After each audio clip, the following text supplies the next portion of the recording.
Hello again, it's me, Diana Marie. I've had a few of you ask me to do a close-up of the zigzag stitch and the top stitch. So this is the video I'm going to do today. I'm actually going to do it just on a plain piece of fabric instead of the terry cloth so you can see the stitches better. When you do the back of the terry cloth for your hood, I do the utility stitch, and to encase it, I go over a little bit inside the outside of the terry cloth, so you're going to make sure you're encasing the entire piece of fabric. So I'm just going to sew down the back seam.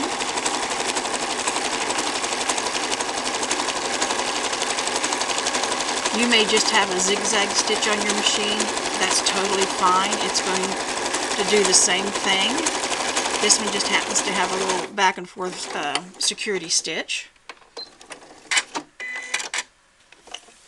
And that's what the stitch looks like. And you will see that there is some fabric off on the side.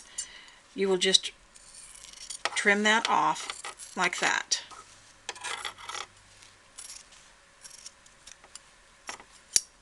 But the rest of your material is encased in there. Then open up the seam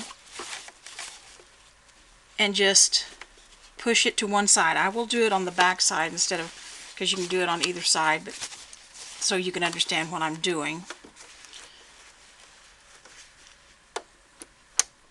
I've got to put the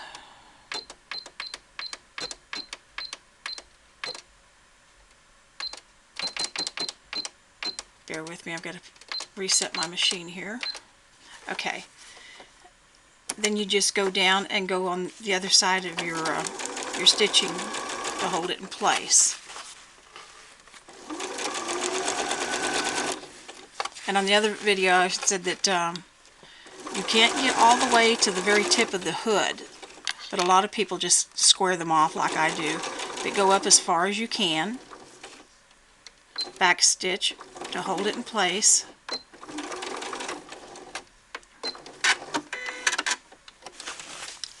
And this is what your stitching is going to look like. You're zigzagging your top stitch, and on the other side it's holding your seam down flat, and it's not going to go anywhere.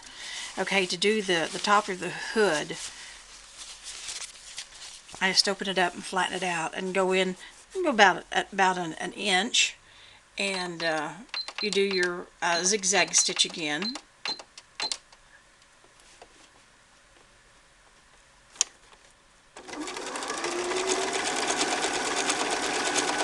Now you're not going to be able to do the felt seam on the tip of this. It's kind of difficult, so what I do, I just sew it down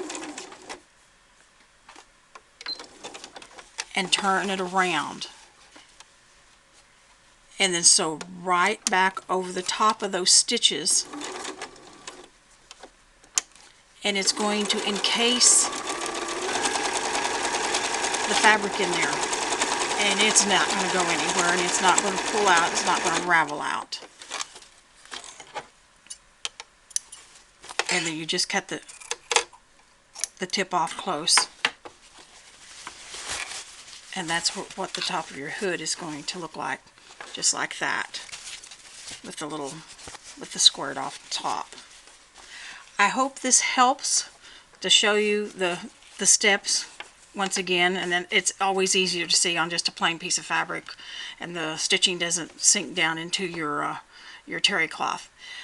If there's anything else you would like to see, just contact me and I will do it for you. Thanks a lot for watching.